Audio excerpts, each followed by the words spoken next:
నమస్తే ఫ్రెండ్స్, నేను మీ Sravani Harsha. Welcome back to our channel.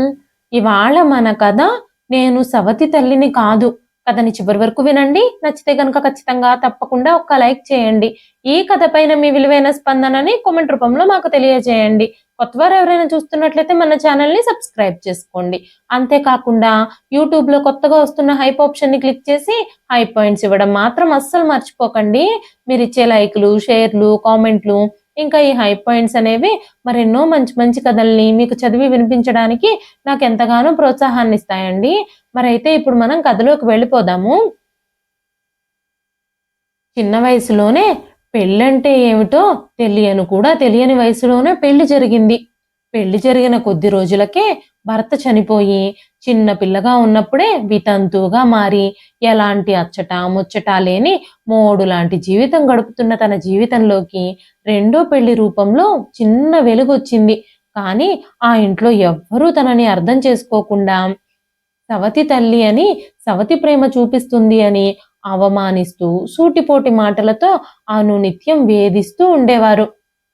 అలాంటి పరిస్థితుల మధ్యలో, మనుషుల మధ్యలో తన స్థానాన్ని నిలబెట్టుకొని తను సవతి తల్లి కాదు అని నిరూపించుకోవడం కోసం తను ఎలాంటి సాహసాలు చేయాల్సి వచ్చిందో ఈ కథలో మనం వినొచ్చండి. కిచెన్లోంచి బయటకు వెళుతూ ఉండగా రూప అడుగులు ఒక్కసారిగా అక్కడే ఆగిపోయాయి. పక్కింటి కావేరి ఆంటీ తన తల్లితో మాట్లాడుతున్న మాటలు విని రూప అలాగే నిలబడిపోయింది. వనజ, విధవరాలైన నీ కూతుర్ని ఎన్నాళ్ళలా ఇంట్లోనే ఉంచుకుంటావు? తనకి ముందు ముందు చాలా జీవితం మిగిలుంది. నువ్వు, అన్నయ్య గారు బ్రతికున్నంత కాలం రూప ఎలాగోలాగా ఈ ఇంట్లో గడుపుతుంది. కానీ జీవితాంతం మీరు తనకి తోడుగా ఉండలేరు కదా. మీకు కొడుకున్నాడు కాదనను, కానీ కోడలు ఎలాంటిది వస్తుందో మనకిదేం తెలుసు? అదృష్టవంతులకు మాత్రమే మంచి కోడలు లభిస్తుంది.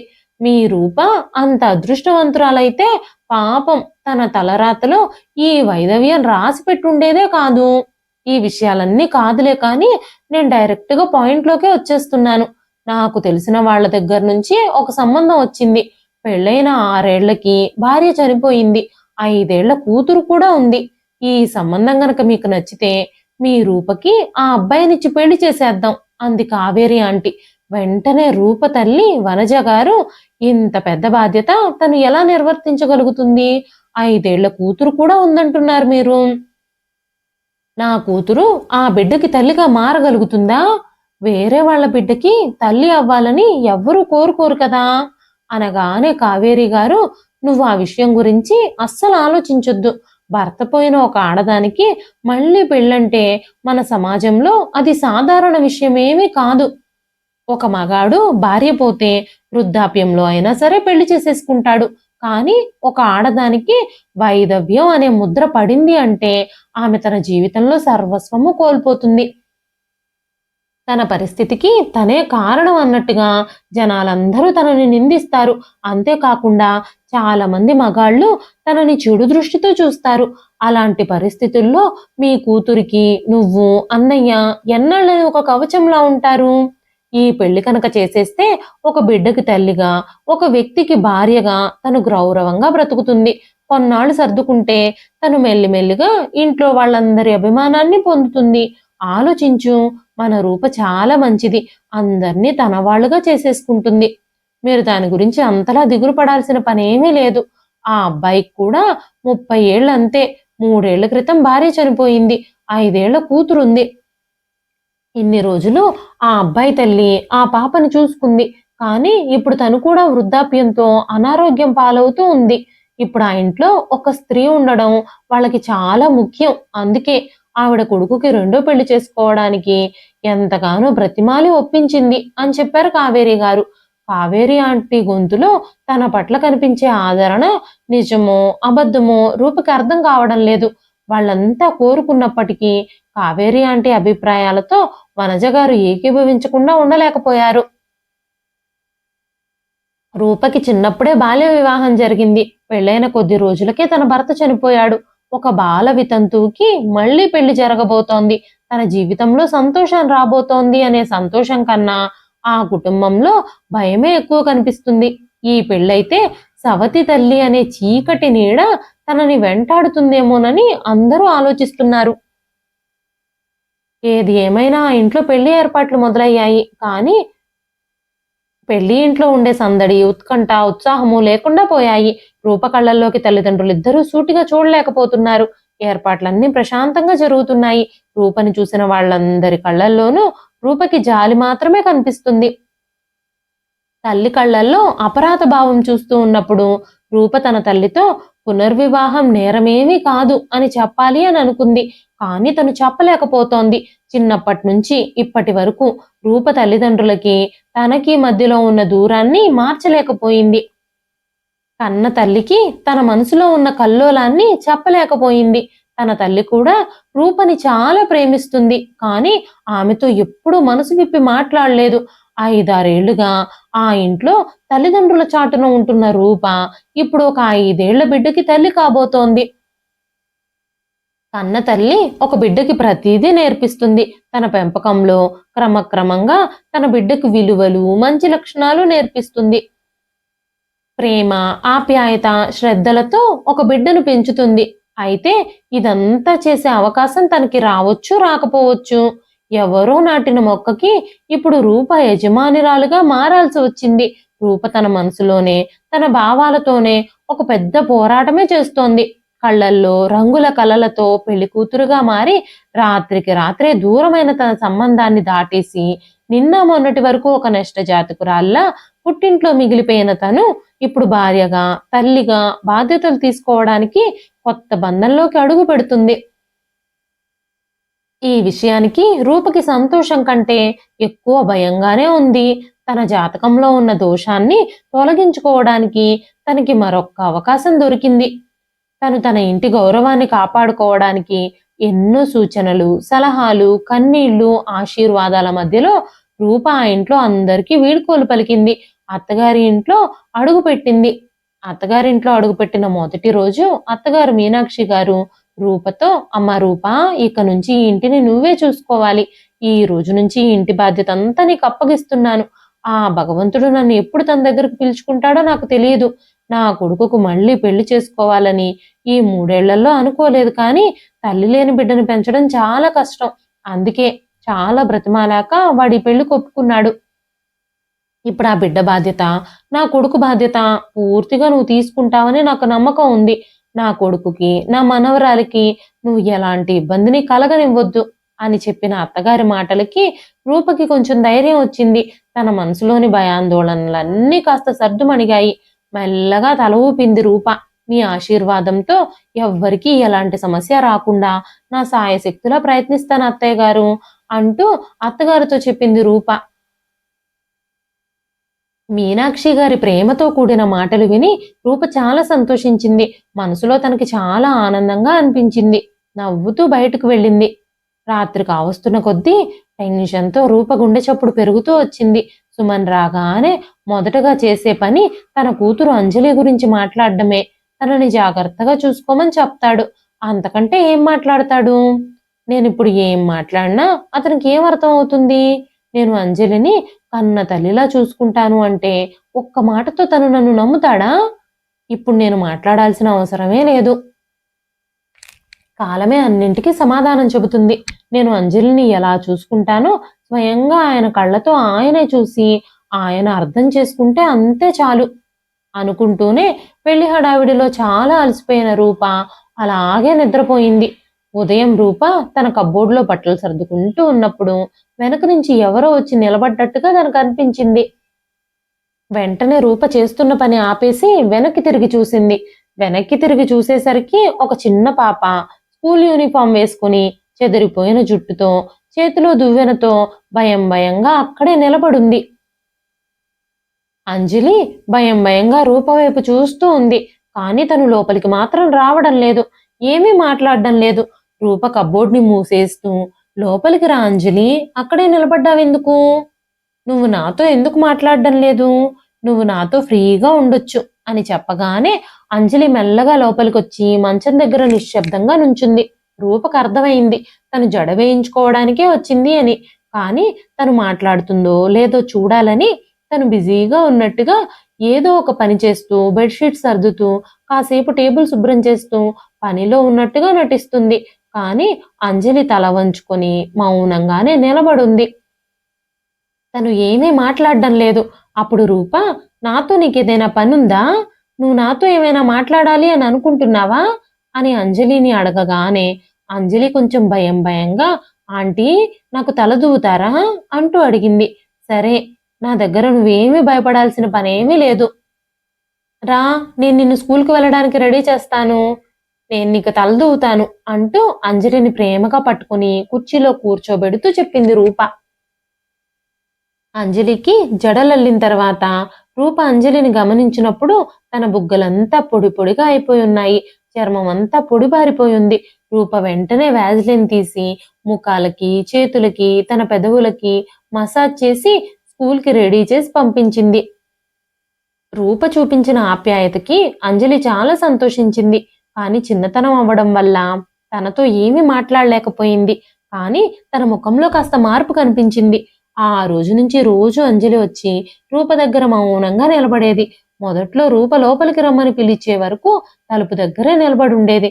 తర్వాత తర్వాత మెల్లమెల్లగా తనే చనువుగా లోపలికి రావడం మొదలుపెట్టింది. కానీ రూప మాట్లాడించే వరకు ఏమీ మాట్లాడేది కాదు. రూప ఆ ఇంట్లో అడుగుపెట్టిన దగ్గర నుంచి అంజలి మీద చాలా కేర్ తీసుకోవడం ప్రారంభించింది. రూప ఆ ఇంటికి రాకముందు అంజలి చెంపలన్నీ పగిలిపోయి, పొడి బారిపోయి ఎవరైనా ముట్టుకుంటే చాలు నొప్పిగా అనిపించేది. కానీ ఇప్పుడు రూప ఆ ఇంట్లో అడుగుపెట్టిన దగ్గర నుంచి అలా జరగడమే జరగడం లేదు. అంతకుముందు తన క్లాస్‌మేట్స్ అందరూ అంజలిని ఆట పట్టించేవారు, ఎగతాళి చేసేవారు. సరిగ్గా స్కూలుకి రెడీ అయి రావడం లేదని, సరిగ్గా యూనిఫార్మ్ వేసుకోవడం లేదని, జడలు కూడా సరిగ్గా ఉండడం లేదని అందరూ తనని ఏడిపించేవారు. కానీ ఇప్పుడు అంజలి శుభ్రమైన యూనిఫామ్‌తో నీట్‌గా జడలు వేసుకొని చక్కగా వస్తున్నందుకు టీచర్ కూడా అంజలిని అభినందించింది. చాక్లెట్ కూడా ఇచ్చింది. ఇప్పుడు అంజలి తన కొత్త అమ్మ గురించి చాలా గర్వంగా ఫీల్ అవుతుంది. ఇంటికొచ్చిన తర్వాత ఆనందంగా తన నాన్నమ్మతో ఈ విషయాలన్నీ చెప్పింది. ఇప్పుడిక అంజలి తలుపు దగ్గర నిలబడడం లేదు. నేరుగా గదిలోకొచ్చి రూప చేతికి దువ్వెనిచ్చి నిలబడుతుంది. ఒకరోజు రూప అంజలి కోసం లంచ్ బాక్స్‌ని తయారు చేస్తూ ఉంది. తను కిచెన్‌లో ఉండగా అంజలి ఒక చేతిలో దువ్వెనతో, మరో చేతిలో షూస్‌తో రూప ఎదురుగా వచ్చి నిలబడింది. రూప తన వైపు ఒక్క క్షణం చూసి పక్కకు జరిగింది. వెంటనే అంజలి, "ఆంటీ, నాకు జడలేస్తారా?" అంటూ అడిగింది. రూప తనకి ఏమీ పట్టనట్టుగా ఉండడం చూసి అంజలి కొంచెం ధైర్యం తెచ్చుకొని మళ్ళీ అడిగింది. రూప వెనక్కి తిరిగి చూడగానే అంజలి అమాయకమైన మొహం చూసి రూపకి జాలేసింది. ఆ మొహాన్ని తన చేతుల్లోకి తీసుకొని, "నీ పనులన్నీ చెయ్యాలంటే నాకొక కండిషన్ ఉంది. నువ్వు నాకొక ప్రామిస్ చెయ్యి. నేను నీకు రోజు జడలు వేసి, నిన్ను స్కూల్‌కి రెడీ చేసి, లంచ్ బాక్స్ పెట్టివ్వాలి అంటే నాదొక కండిషన్" అనగానే అక్కడే పేపర్ చదువుతూ కూర్చున్న సుమన్ షాక్ అయిపోయాడు. ఒక్కసారిగా పేపర్‌లోంచి కళ్ళు తిప్పి రూప ముఖం వైపు చూస్తూ ఉన్నాడు. పక్క గదిలో మంచం మీద కూర్చుని ఉన్న మీనాక్షి గారి ఆలోచనలు కూడా ఒక్కసారిగా ఏం జరుగుతుందో అన్న ఆందోళనతో ఆగిపోయాయి. ఇద్దరి మనసుల్లోనూ ఒక్కసారిగా అలజడి మొదలయింది. రూప తన సవతి ప్రేమను చూపించడం మొదలుపెట్టిందా అనుకున్నారిద్దరూ. అప్పుడు వెంటనే రూప అంజలితో, "ఈ రోజు నుంచి నువ్వు నన్ను ఆంటీ అని పిలవనని ప్రామిస్ చెయ్యి" అంటూ తన భుజం మీద చెయ్యి వేసి ప్రేమగా చెప్పింది. "సరే ఆంటీ" అంటూ చేతిలో చెయ్యేసి అంజలి అమాయకంగా చెప్పింది. సుమన్ ఇంకా మీనాక్షి గారు ఇద్దరూ కలిసి నవ్వడం మొదలుపెట్టారు. కానీ ఇద్దరూ బయటపడకుండా సైలెంట్ అయిపోయారు. వెంటనే రూప అంజలిని తీయగా మందలిస్తూ, "నేనేం చెప్పాను? ఆంటీ అని పిలవకూడదు అని చెప్పాను కదా" అనగానే అంజలి, "మరి నేను మిమ్మల్ని ఏమని పిలవాలి?" అంటూ అడిగింది. వెంటనే రూప, "నువ్వు నన్ను అమ్మా అని పిలవాలి. ఒక్కసారి ఆలోచించు. ఎవరైనా ఆంటీలు ప్రతిరోజు పిల్లల్ని రెడీ చేస్తారా? అమ్మలు మాత్రమే రెడీ చేస్తారు. నేను కూడా నిన్నలాగే చూసుకుంటున్నాను కదా! నీకు రోజు జడలు వేస్తున్నాను, యూనిఫార్మ్ వేస్తున్నాను, షూస్ వేస్తున్నాను, లంచ్ బాక్స్ కూడా పెట్టిస్తున్నాను. ఇవన్నీ అమ్మలే కదా చేస్తారు. అలాంటప్పుడు నువ్వు నన్ను అమ్మా అని పిలవాలి కానీ, ఆంటీ అని పిలవకూడదు కదా!" అంటూ అంజలి తలని ప్రేమగా నిమురుతూ అంది రూప. "కానీ మా అమ్మ దేవుడి దగ్గరకు వెళ్ళిపోయింది కదా! నేను మిమ్మల్ని అమ్మా అని ఎలా పిలవగలను అంది అంజలి అమాయకంగా. వెంటనే రూప, మీ అమ్మ దేవుడి దగ్గరకు వెళ్ళిపోయింది కదా, అందుకే నీకు అమ్మ లేదని దేవుడు నీ దగ్గరికి అమ్మగా నన్ను పంపించాడు. అయినా సరే నువ్వు ఇంకా నన్ను ఆంటీ అనే పిలుస్తావా అనగానే అంజలి అమ్మా అంటూ రూపని కౌగిలించుకుంది. ఈ మాటలన్నీ వింటున్న సుమన్ ఒక్కసారిగా నిశ్చింతగా ఊపిరి పీల్చుకున్నాడు. నిన్న మొన్నటి దాకా తన మీద ఉన్న బాధ్యతలన్నీ, భారాన్నంతటినీ ఎవరో దించేసినట్టుగా అనిపించింది మీనాక్షి గారికి. ఆవిడ కూడా తేలికగా ఊపిరి పీల్చుకుంది. మళ్ళీ సుమన్ నవ్వుతూ న్యూస్ పేపర్ చదవడం మొదలుపెట్టాడు. అప్పుడు అంజలి, మా అమ్మ నా కోసం తిరిగొచ్చిందని, ఆ దేవుడు నా కోసం మంచి అమ్మను పంపించాడు అని, ఇప్పుడు నాకు కూడా అమ్మ ఉందని ఈ రోజు నా ఫ్రెండ్స్ అందరికీ చెబుతాను అంటూ సంతోషంగా రూపతో చెప్పింది అంజలి. వెంటనే రూప, సరే అయితే నేను నిన్ను రెడీ చేస్తాన్రా అంటూ అంజలిని తీసుకొని ప్రేమగా రూప తన గదిలోకి తీసుకెళ్ళింది. తమ కొత్త కోడలు అంజలిని ప్రేమిస్తుందా లేదా అన్న ఆందోళన మీనాక్షి గారి నుంచి, సుమన్ నుంచి దూరమైపోయింది. ఇద్దరూ రూప వల్ల చాలా సంతోషంగా ఉన్నారు. రూప అంజలి బాధ్యతలన్నింటినీ సమర్థవంతంగా నిర్వహిస్తుంది. తన హోంవర్క్ చేయించడం, తనతో ఆడుకోవడం, తన చిన్న చిన్న సంతోషాలన్నింటినీ, సరదాలన్నింటినీ తీరుస్తూ రూప అంజలిని చాలా జాగ్రత్తగా చూసుకుంటుంది. అత్తగారి సేవలో కూడా ఏ లోటు రానివ్వడం లేదు. సుమన్ కూడా ఇప్పుడు రూపాని ఆనందంగా చూసుకోవడం మొదలుపెట్టాడు. కొన్ని రోజుల తర్వాత సుమన్ వాళ్ళక్క సుధా తన ఇద్దరు పిల్లలతో ఆ రోజు ఆ ఇంటికొచ్చింది. ఆడపడుచుని పెళ్లి రోజు చూడ్డమే. ఆ తర్వాత మళ్ళీ ఈ రోజే తను ఇక్కడికొచ్చింది. ఆ రోజు ఆ ఇంట్లో సాధారణంగా కంటే ఎక్కువ హడావిడిగా ఉంది. అప్పటికే మధ్యాహ్నం 2 గంటలయింది. రూప ఇంకా కిచెన్‌లో బిజీగానే ఉంది. అంజలి స్కూల్ నుంచి మధ్యాహ్నమే ఇంటికొచ్చేసింది. ఇంటికొచ్చిన తర్వాత బట్టలు కూడా మార్చుకోకుండానే సుధా ఇద్దరు పిల్లలతో ఆడుకుంటూ బిజీ అయిపోయింది. పనిలో బిజీగా ఉండడం వల్ల రూప ఈ రోజు అంజలిని గమనించలేదు. చేతులు, ముఖం కడుక్కొని బట్టలు మార్చుకోమని కూడా చెప్పలేదు. తను కిచెన్‌లో బిజీగా ఉండడం చూసి తనే స్వయంగా తన బట్టలు మార్చుకుని ఉంటుందిలే అని అనుకుంది. అటు ఇటు తిరుగుతూ, పిల్లల్ని చూసుకుంటూ, అత్తగారి అవసరాలన్నీ తీరుస్తూ, అత్తగారి గదిలోకి భోజనం తీసుకెళ్ళింది. అంజలి మాత్రం ఆటల్లో మునిగిపోయింది. ఆ తర్వాత అంజలి కోసం భోజనం తీసుకెళ్లిన రూప ఇంకా స్కూల్ యూనిఫామ్‌లోనే ఉన్న అంజలిని చూసి, అంజలి ఇలా రా! నువ్వేంటి ఇంకా బట్టలు మార్చుకోలేదు? ముందిలా రా! చేతులు, ముఖము కడుక్కొని డ్రెస్ చేంజ్ చేసుకుందువు గాని. డ్రెస్ చేంజ్ చేసుకొని భోజనం చేశాక ఆడుకుందువు గాని అంటూ తన చెయ్యి పట్టుకుని తన గదిలోకి తీసుకెళ్తూ పోతూ ఉంది. అప్పుడు సుధా, నువ్వేం మాట్లాడుతున్నావు రూపా? నువ్వు బట్టలు ఇంకా మార్చుకోలేదా అని నువ్వు స్వయంగా అంజలినే అడుగుతున్నావా? తను చిన్న పిల్ల. తనే స్వయంగా ఎలా మార్చుకుంటుంది? తనే స్వయంగా తన పనిని ఎలా చేసుకోగలుగుతుంది? నా కూతురు అంజలి కంటే 1 సంవత్సరం పెద్దది. కానీ ఈ రోజుకి కూడా తన పనులన్నింటినీ నేనే చేస్తాను. కానీ నువ్వు మాత్రం అంజలిని తన పనులు తనే చేసుకునేలా చేస్తున్నావా? అవునులే, నేను నా కూతురికి అమ్మని కదా, అందుకని తన పనులన్నీ నేను చేస్తున్నాను. నువ్వు అమ్మవైతే కదా జాగ్రత్తగా చూసుకోవడానికి. నువ్వు ఎంతైనా సవతి తల్లివే కదా అంటూ సుధా కోపంగా మాట్లాడింది. మాట్లాడడమే కాకుండా అంజలిని తనతో పాటు తన గదిలోకి తీసుకెళ్ళిపోయింది. ఆ మాటలు విన్న రూప కళ్ళన్నీ కన్నీళ్లతో నిండిపోయాయి. తన కళ్ళల్లో నీళ్లు దాచటానికి రూప చాలా ప్రయత్నించింది. బాత్రూంలోకి వెళ్ళిపోయి చాలాసేపు ఏడ్చింది. ఆ తర్వాత బయట నుంచి అంజలి గొంతు వినబడగానే గబగబా కళ్ళు తుడుచుకొని బాత్రూం నుంచి బయటకొచ్చింది. అంజలికి బట్టలు మార్పిచ్చి భోజనం తినిపించింది. ఎవరైనా బయట వ్యక్తులు మనల్ని బాధ పెడితే వాళ్ళకి దూరంగా ఉండగలుగుతాం. కానీ మన సొంత వ్యక్తులతో అలా చేయడం సాధ్యమేమీ కాదు. చాలా బాధని కల్పించే బంధాలను కూడా ఒక్కోసారి మనం చిరునవ్వుతో భరించాల్సిందే. వాటిని తెంచుకోలేము. వాటి నుంచి తప్పించుకోలేము. రూప పరిస్థితి కూడా ఇప్పుడు అలాగే తయారయ్యింది. సుధ మెల్లగా తన తల్లిని కూడా తప్పుదోవ పట్టించడానికి ప్రయత్నిస్తోంది. రూపకి అంజలిపై ప్రేమ లేదని, తనని జాగ్రత్తగా చూసుకోవడం లేదని మీనాక్షి గారి తలకు కూడా ఎక్కించడానికి ప్రయత్నిస్తుంది. కానీ మీనాక్షి గారు సుధతో, సుధా నువ్వు మౌనంగా ఉండు. నువ్వు ఇలాంటి మాటలన్నీ మాట్లాడొద్దు. రూప అంజలిని చాలా బాగా చూసుకుంటుంది. నువ్వు తన గురించి నాకేమీ కంప్లైంట్స్ ఇవ్వాల్సిన అవసరం లేదు ఈ ఇంట్లో అడుగుపెట్టిన దగ్గర నుంచి మేము రూప ప్రవర్తనని చూస్తూనే ఉన్నాం. నువ్వు తన గురించి ఇంక తప్పుగా మాట్లాడొద్దు. నువ్వు నీ కూతుర్ని ఎంత జాగ్రత్తగా చూసుకుంటావో, రూప కూడా అంజలిని అలాగే చూసుకుంటుంది. నువ్వు నా ముందు తన గురించి తప్పుగా మాట్లాడడానికి ప్రయత్నించొద్దు అన్న అత్తగారి మాటలకి రూపకి చాలా రిలీఫ్‌గా అనిపించింది. ఆ తర్వాత సుమన్ ఇంటికొచ్చాడు. రూప అతనికి టీ చేసిచ్చింది. ఆ తర్వాత తన కుటుంబంతో చాలా సేపు సంతోషంగా గడిపింది సుధ. వెళ్ళేటప్పుడు సుధ, ఇంకా తన భర్త రూపని చాలా మెచ్చుకొని తమ ఇంటికి కూడా రమ్మని ఆహ్వానించారు. కొన్ని రోజుల తర్వాత అమ్మానాన్నలతో పాటు నేను కూడా వెళతాను అంటూ సూట్ కేసులో బట్టలు సర్దుకుంటున్న సుమన్ దగ్గరికి వెళ్లి అంజలి చాలా గట్టిగా పట్టుపట్టింది. అంజలి, నువ్వు మాతో పాటు రాలేవు. మేం పని మీద బయలుదేరుతున్నాము. తొందరలోనే తిరిగొచ్చేస్తాము. నువ్వు మంచి పిల్లవు కదా! అస్సలు పట్టుపట్టకూడదు అంటూ సుమన్ అంజలికి చాలాసేపు నచ్చజెప్పాడు. ఆ తరువాత అంజలి రూప వైపు ఆశగా చూస్తూ దీనంగా ముఖం పెట్టి అలాగే ఉండిపోయింది. తన అమాయపు కళ్ళల్లో కారుతున్న కన్నీళ్లను చూసి రూప గుండె ఆర్ద్రమైపోయింది. తన విచారకరమైన ముఖం తన ప్రేమను కదిలించింది.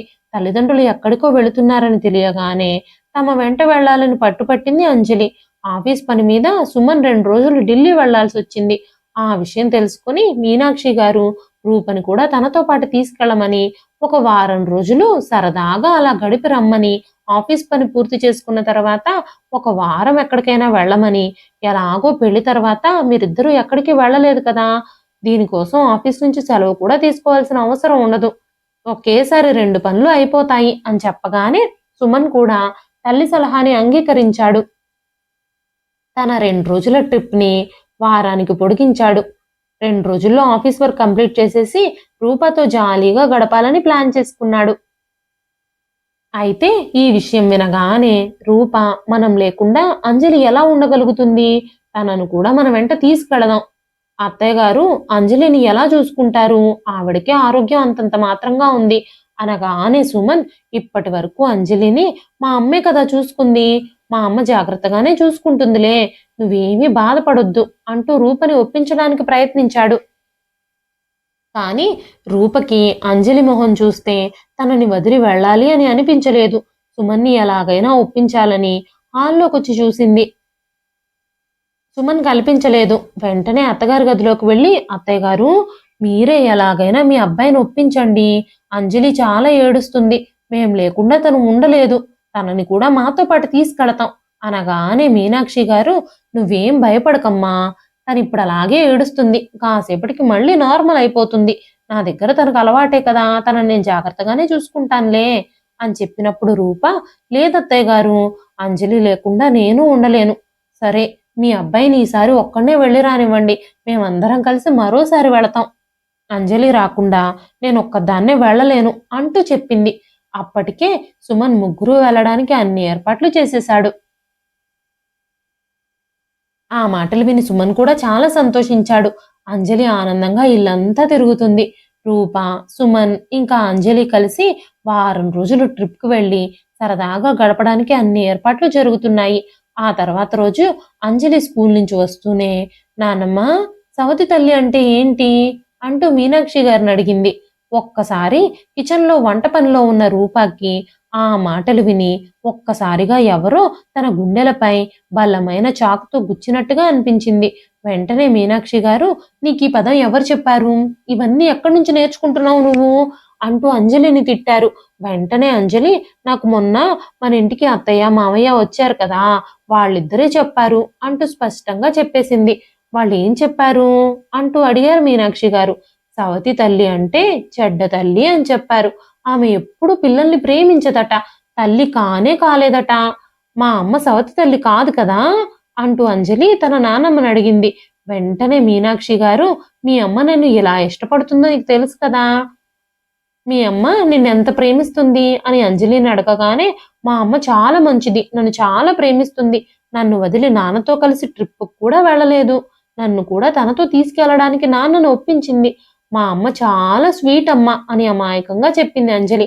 మరి అలాంటప్పుడు తను సవతి తల్లి ఎలా అవుతుంది? సవతి తల్లి అంటే పిల్లల్ని ప్రేమించకూడదు కదా! మీ అమ్మ నిన్ను ప్రేమిస్తుంది కదా! అన్నారు మీనాక్షి గారు. వెంటనే అంజలి, "అవునవును, నాకర్థమైంది. మా అమ్మ సవతి తల్లి కాదు. మా అమ్మ మా అమ్మే అంది అంజలి. ఈ మాటలన్నీ వింటున్న రూప చెంపలపై కన్నీటి చుక్కలు జారుతూ ఉన్నాయి. ఆ కన్నీటిని తుడుచుకుంటూ దీర్ఘంగా ఊపిరి పీల్చుకుంది రూప. అత్తయ్య గారు చాలా మంచిగా వివరించి చెప్పారు అంజలికి. ఈ సవతి తల్లి అనే పదం నా జీవితం నుంచి వదిలిపోతుందో లేదో నాకు తెలియడం లేదు అనుకుంది రూప. కాసేపు ఆ ఇంట్లో నిశ్శబ్ద వాతావరణం నెలకొంది. మీనాక్షి గారు చాలా కోపంతో, నా కూతురు సుధనే పిల్లల ముందు ఇలాంటి మాటలు చెబుతుంది, అందుకే అంజలి ఇలా మాట్లాడుతుంది అనుకుంటూ లోపలే తన కోపాన్ని అదుపు చేసుకోవడానికి చాలా ప్రయత్నిస్తూ ఉన్నారు. సుమన్, అంజలి, రూప ట్రిప్‌కి వెళ్లాల్సిన సమయం ఆసన్నమైంది. ఆ రోజు రూప అత్తగారి పాదాలు తాకి ఆశీర్వాదం తీసుకుంది. జాగ్రత్తగా ఉండండి అత్తయ్య గారు అంటూ అత్తగారికి జాగ్రత్తలు చెప్పింది. సుమన్ అప్పటికే సుధని, తన పిల్లల్ని మీనాక్షి గారికి తోడుగా ఉండడం కోసం రమ్మని చెప్పి ఫోన్ చేసి చెప్పాడు. వారం రోజుల పాటు సుమన్, రూప, అంజలి చాలా సంతోషంగా గడిపారు. తర్వాత మీనాక్షి గారు సుధతో రూప తన సవతి తల్లి అనే పదాన్ని ఎప్పుడు అంజలి ముందు ఉపయోగించకూడదు అని గట్టిగా వార్నింగ్ ఇస్తున్నట్టే చెప్పారు. వెంటనే సుధ రూపని పొగుడుతూ, మీ కోడలు గురించి నేను అసలు ఏమీ మాట్లాడనమ్మా, తను చాలా మంచిది, నేను కూడా అంగీకరిస్తున్నాను. మొదట్లో నేనే తనని తప్పుగా అర్థం చేసుకున్నాను. నాకింతకు ముందు కొంచెం భయంగానే ఉండేది, కానీ ఇప్పుడిక ఆ భయం లేదు అంది సుధ. కానీ తన మనసులో మాత్రం రూప మీద తనకి చాలా అసూయుంది. రూపని అందరూ తన ముందే పొగడడంతో తన అహం దెబ్బతింటుంది. వారం రోజుల తర్వాత సుమన్, రూప, అంజలి ట్రిప్ నుంచి తిరిగొచ్చారు. అందరి కోసం చాలా బహుమతులు కూడా తీసుకొచ్చారు. ఆ బహుమతులు చూసి సుధ కూడా సంతోషించింది. సుమన్ తిరిగొచ్చిన తర్వాత రోజు సుధా పిల్లల్ని తీసుకొని తన ఇంటికి వెళ్ళిపోయింది. ఆ తర్వాత రోజు అంజలి రోజులాగానే స్కూల్‌కి వెళ్ళింది. సాయంత్రం అత్తగారికి టీ ఇస్తూ, నేను త్వరగా వెళ్ళాలి అత్తయ్య గారు, స్కూల్ టైం అయిపోయింది. ఎవ్వరూ కనిపించకపోతే స్కూల్ అయిపోయిన తర్వాత అంజలి చాలా భయపడుతుంది అంది రూప. రూప చేతిలో నుంచి టీ తీసుకుంటూ, అవునవును, త్వరగా వెళ్ళు, నువ్వేం కంగారు పడకు, ఇంకా టైం ఉందిలే అన్నారు మీనాక్షి గారు. రూప గబగబా చెప్పులేసుకొని అంజలిని స్కూల్ నుంచి తీసుకురావడానికి బయలుదేరింది. అదే సమయంలో మీనాక్షి గారి స్నేహితులు మీనాక్షి గారిని కలవడానికి ఇంటికొచ్చారు. అందుకే రూప వాళ్ళందరికీ టీ చేసి ఇచ్చేసరికి కాస్త ఆలస్యం అయ్యింది. తను వెళ్ళిపోబోతున్నదల్లా వాళ్ళని చూసి వెనక్కి తిరిగొచ్చింది. అత్తగారు టీ చేసి వాళ్ళందరికీ ఇవ్వలేరు అని. తను ఆ పనులన్నీ పూర్తి చేసుకొని వెళ్ళేసరికి స్కూల్ టైం అయిపోయింది. ఇంటి దగ్గర నుంచి స్కూల్‌కి వెళ్ళాలి అంటే నడిచెళ్తే 20 నిమిషాలు పడుతుంది. ఆటోనో, రిక్షాలోనో వెళదాము అంటే అక్కడ ఆటో కానీ, రిక్షాలు కానీ ఏమీ కనిపించలేదు. గబగబా నడుచుకుంటూ రూప స్కూల్‌కి బయలుదేరింది. రూపకి చాలా కంగారు మొదలైపోయింది.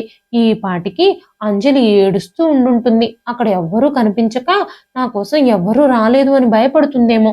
తనకి ఇంటికి రావాల్సిన దారి కూడా సరిగ్గా తెలియకపోవచ్చు. చిన్న పిల్ల ఎంత భయపడిపోతుందో ఏమో అనుకుంటూ రూప కంగారు పడిపోతూ ఉంది. ఆమె హడావిడిగా నడుస్తూ ఉండడంతో ఎదురుగా వస్తున్న బైక్‌ని చూసుకోలేదు. కాస్తుంటే బైక్ తనని ఢీకొట్టేది. ఆ బైక్ అతను కళ్ళు కనిపించడం లేదా? చూసుకొని నడవండి అంటూ అన్నాడు. క్షమించండి అని చెప్పి వేగంగా నడుస్తూ వెళ్ళిపోతుంది రూప. అదే సమయంలో తనకొక రిక్షా కనిపించింది. రిక్షా అతన్ని స్కూల్ వరకు రమ్మని అడిగితే అతను డబుల్ చార్జీ అడిగాడు. సరే అని చెప్పి కంగారుగా రూప రిక్షా ఎక్కి కూర్చుంది. రిక్షాలో హడావిడిగా స్కూల్‌కి చేరుకుంది. కానీ ఎంత వెతికినా అంజలి స్కూల్ ఆవరణలో ఎక్కడా కనిపించలేదు. దాదాపుగా స్కూల్‌లో పిల్లలందరూ వెళ్ళిపోయారు. ఒక నలుగురైదుగురు పిల్లలు మాత్రం తమ తల్లిదండ్రులు ఇంకా రాలేదని వాళ్ళ కోసం ఎదురు చూస్తూ అక్కడే నుంచునున్నారు. అంతా వెతికినా కూడా అంజలి ఎక్కడా కనిపించలేదు. వాచ్‌మెన్‌ని అడిగితే అతను కూడా తెలియదనే చెప్పాడు. టీచర్స్‌ని అడిగినా కూడా వాళ్ళకి ఏమీ తెలియదు అన్నారు. రూపకి చాలా ఏడుపొచ్చేసింది. నా కూతురు ఎక్కడికి వెళ్ళిపోయింది? నేను తనని ఎక్కడని వెతకాలి? తను ఒంటరిగా ఎక్కడికైనా ఎలా వెళ్ళగలుగుతుంది? తను చాలా చిన్న పిల్ల. ఏమైపోయిందో ఏమో! తను ఎక్కడుందో? అంటూ రూప ఏడవడం మొదలుపెట్టింది. వెంటనే ఈ విషయమంతా సుమన్‌కి ఫోన్ చేసి చెప్పింది. తను ఏడుస్తూనే అత్తగారికి కూడా ఫోన్ చేసి ఈ విషయం మొత్తం చెప్పింది. ఈ వార్త చుట్టుపక్కలంతా వ్యాపించేసింది.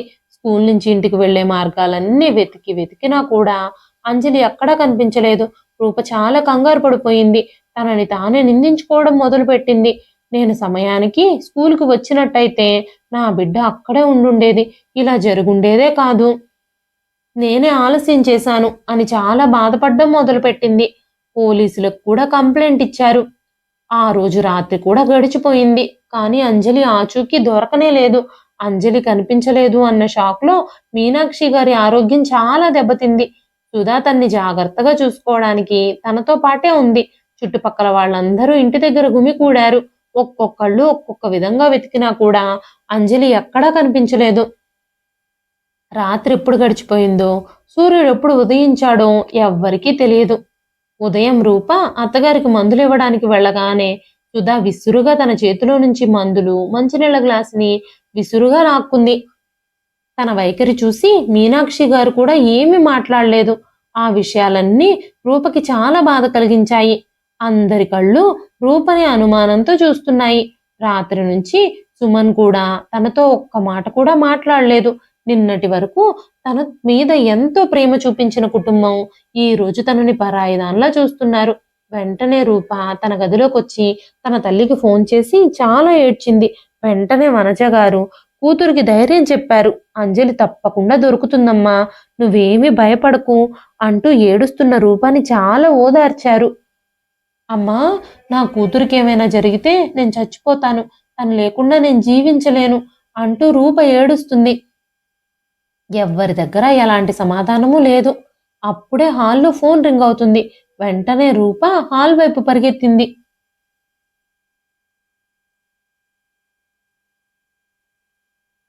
కిడ్నాపర్ గనక ఫోన్ చేస్తే, ఎవరైనా అంజలిని కిడ్నాప్ చేస్తే తప్పకుండా డబ్బుల కోసం ఫోన్ చేస్తారు అని అందరూ ఎదురు చూస్తున్నారు. రూప తల్లి హృదయంలో చాలా భయం చెలరేగుతూ ఉంది. ఫోన్ తీయాలా వద్దా అన్నట్టు ఇన్స్పెక్టర్ గారి వైపు చూసింది. ఇక తనని తాను కంట్రోల్ చేసుకోలేక గబగబా పరిగెత్తుకుంటూ వచ్చి ఫోన్ ఎత్తింది రూప. పోలీసులు ఫోన్ని ట్రాప్ చేస్తున్నారు. వీలైనంత ఎక్కువసేపు మాట్లాడమని ఇన్స్పెక్టర్ సైగ చేశారు. ఆ పక్క నుంచి ఒక స్వరం వినిపిస్తుంది.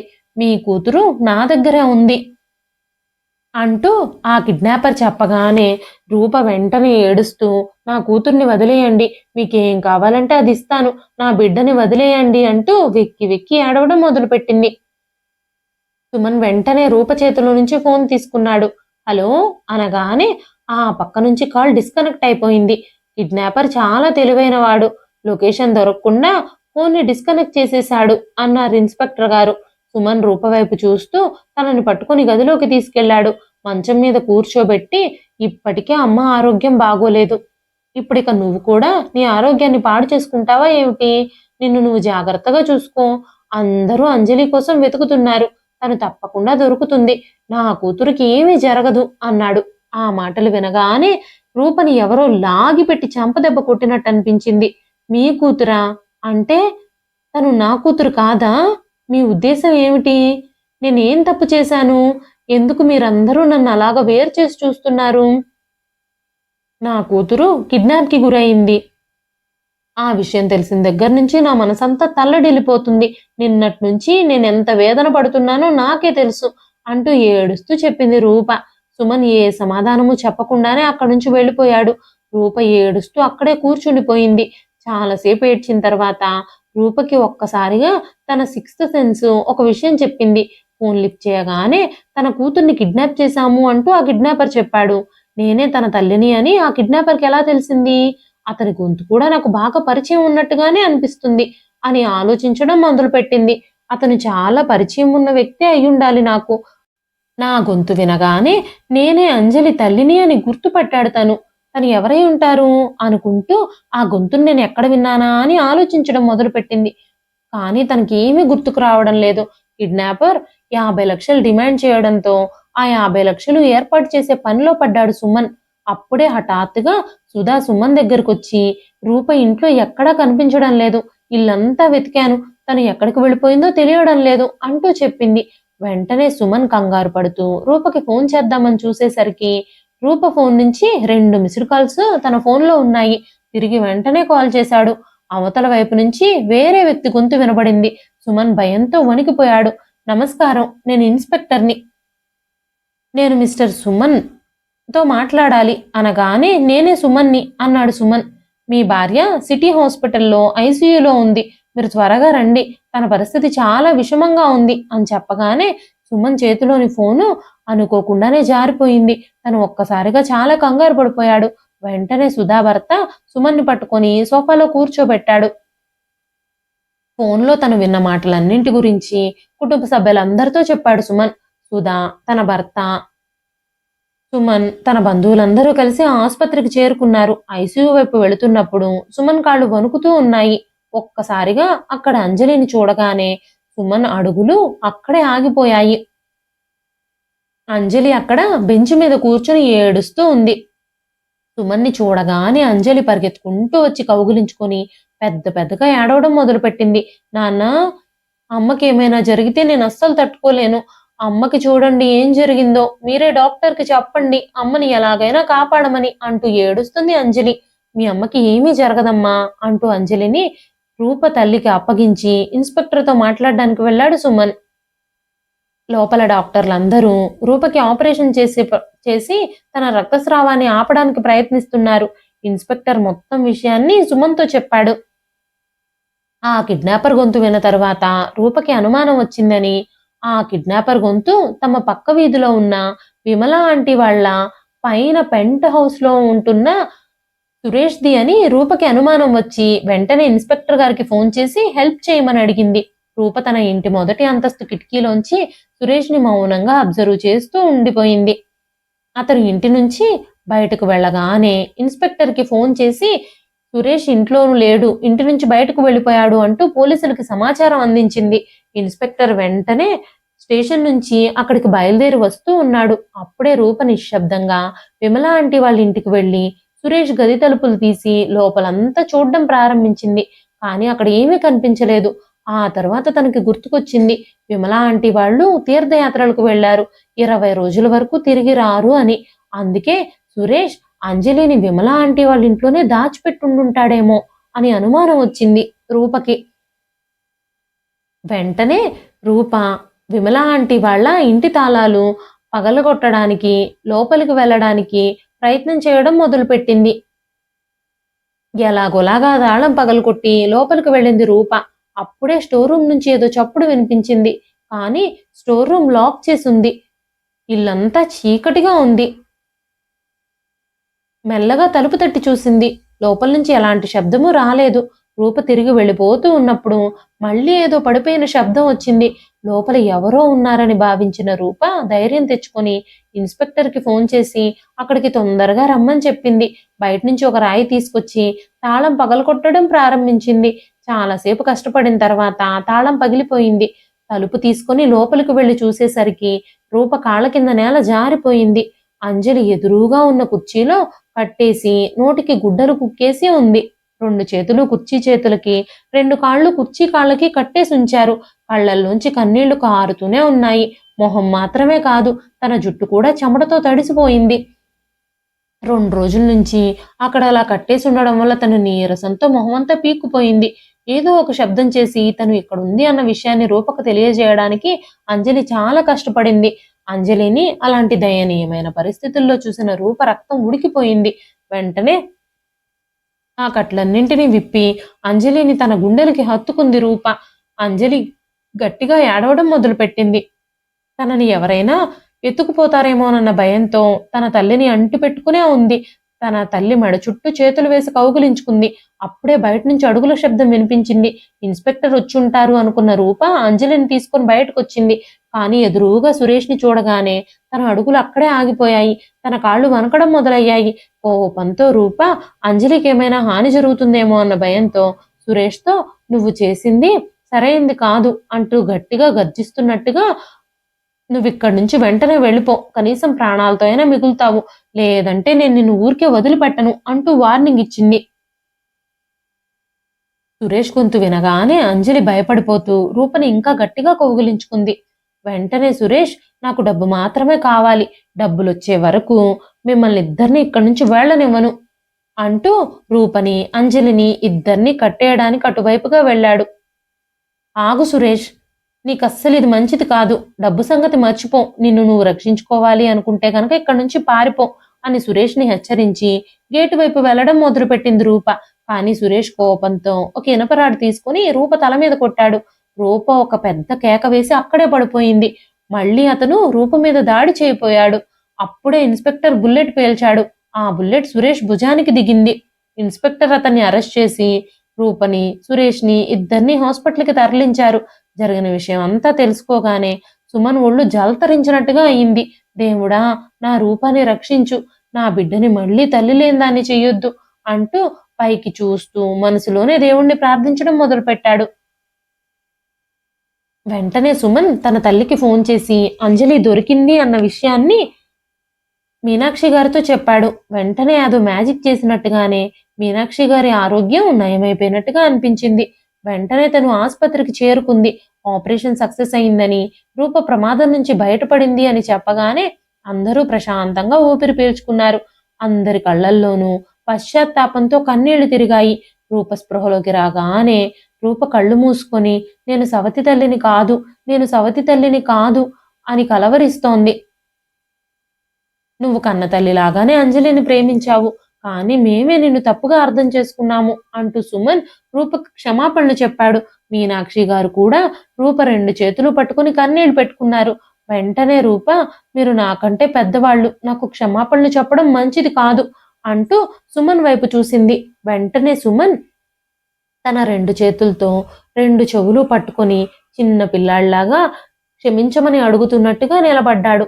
అతన్ని అలా చూసి రూపకి అనుకోకుండా నవ్వు వచ్చింది. తను చిన్నగా నవ్వడం మొదలుపెట్టింది. అక్కడున్న వాళ్ళందరూ ప్రశాంతంగా ఊపిరి పీల్చుకుని చిన్నగా నవ్వారు. అందరి హృదయాల్లో గందరగోళం అంతా సర్దుమణిగిపోయింది. గొప్ప ప్రశాంతత ఏర్పడింది. నిజంగా కన్నతల్లి కూడా తన బిడ్డ కోసం చేయలేని రిస్క్ ని ఈ రోజు రూప అంజలి కోసం చేసింది. అంజలికి రూప కన్నతల్లి కంటే ఏ మాత్రమూ తక్కువ కాదు, కొంచెం ఎక్కువే అని అందరూ అనుకున్నారు. ఇదండి ఈ రోజు కథ. ఈ కథ మీకు ఎలా అనిపించింది? కథ నచ్చితే ఒక లైక్ చేయండి. ఈ కథ పైన మీ విలువైన స్పందనని కామెంట్ రూపంలో మాకు తెలియజేయండి. మరెన్నో ఇలాంటి ఇంట్రెస్టింగ్ కథల కోసం మన ఛానల్ని సబ్స్క్రైబ్ చేసుకోండి. మరొక మంచి కథతో రేపు మళ్ళీ కలుస్తానండి. అంతవరకు సెలవు. ఉంటానండి.